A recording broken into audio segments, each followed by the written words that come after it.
বর্তমান যারা দাওয়াতের কাজে রয়েছে তাদের চরিত্র কি আপনারা জানেন না, আমরা যতটুকু জানি। কেন আমরা তাদের সঙ্গে ঘোরাফেরা উঠা বসা আমরা করি, আমরা জানি শতকরা 60% বক্তাগণ তারা নামাজি পড়ে না, মানুষ দেখে নামাজ পড়ে। এদের দ্বারা তার জাতির কি উপকার হতে পারে? আর বক্তা সাহেব ও কত সুন্দর পরেশগার দাড়ি এবং রুমাল দিয়ে স্টেজে এসে এত সুন্দর করে বক্তব্য দেয়, আর আপনি মরবের জন্য আল্লাহর ওলি। আল্লাহ বলছেন এই সৌন্দর্য আমি দেখি না, তোমার আমল দেখি। শোনো বক্তা সাহেব, কিয়ামতের মাঠে তুমি খুব কঠিন বিপদে পড়বে। জিবা ও কেচিকে কেটে দেওয়া হবে আলেমদের, বক্তাদের, যারা বক্তব্য দেয়, যারা আমল করে না, এদের জিবাকে কেটে দেওয়া হবে। শতকরা 80% বক্তা যারা বক্তব্যের মাঠে রয়েছে তারা গুটখা এবং খৈনি বিড়ি খায়। এটা আমার জানা, আমার নিজের তদন্তে আমি নিজে দেখেছি। বুখারী দাস দিয়েছে, বুখারী মুসলিম পড়াই, এইরকম আলেম পর্যন্ত গুটখা ছাড়া বুখারী পড়াতে বসতো না। এটা আমার নিজের দেখা, আপনাকে আমি বলবো কেন? আমার নিজের তদন্ত আমি আপনাকে বলছি। আপনি আলেমের সঙ্গে উঠা বসা কয়টার সাথে করেন?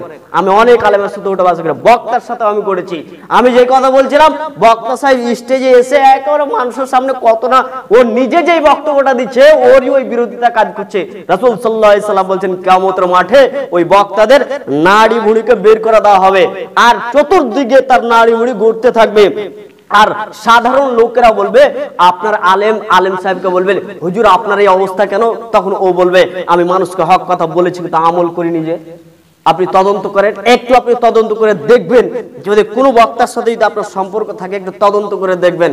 আর এটা আমার নিজের জানা মতো আমি বললাম, আপনিও নিজে তদন্ত করে আপনি দেখতে পাবেন। আবু হুরায়রা রাদিয়াল্লাহু তাআলা আনহু তিনি বলেন, রাসূল সাল্লাল্লাহু আলাইহি সাল্লাম বলেছেন, ইন্নাল্লাহা লা ইয়ানজুরু, আল্লাহ দেখেন না, সুয়ারিকুম ও আমওয়ালিকুম, মানুষের সৌন্দর্য এবং মানুষের অর্থ সম্পদ, এটা আল্লাহ দেখেন না। ওয়ালাকিন ইয়ানজুরু ইলা কুলুবিকুম ওয়া আমালিকুম, আল্লাহ মানুষের দেখে দুইটা জিনিস।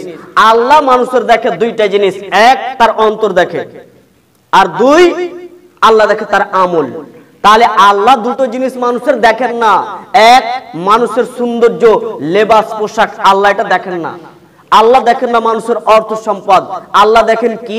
দুটো জিনিস দেখেন, এক তার ভিতরের অন্তর, যে কলব রয়েছে, অন্তর রয়েছে, এই অন্তরটা দেখেন, আর আল্লাহ দ্বিতীয়তে দেখেন যে তার আমল কি। তার মানে আমি বলতে চাইছিলাম, হজ করে আসুক না কেন, মক্কা মদিনাতে 14 বার হজ করে আসার পর যতই ওই পরেশগারিতা করে চলুক না কেন, দাড়ির লম্বা রয়েছে, খুব পরেশগারিতা রয়েছে, আল্লাহ বলছে আমি এটা দেখি না। তোমার এই পোশাক আশাক, এই সৌন্দর্য আমি আল্লাহ দেখি না। খুব কোটি কোটি টাকার মালিক তো, আমি এটা আল্লাহ দেখি না। তুমি 14 বার হজ করে এসো, আমি আল্লাহ এটা তোমার কোনোটাই দেখি না। আমি দেখি তোমার অন্তর এবং আমি দেখি তোমার আমল, তুমি কতটা তুমি পরেশগার রয়েছো।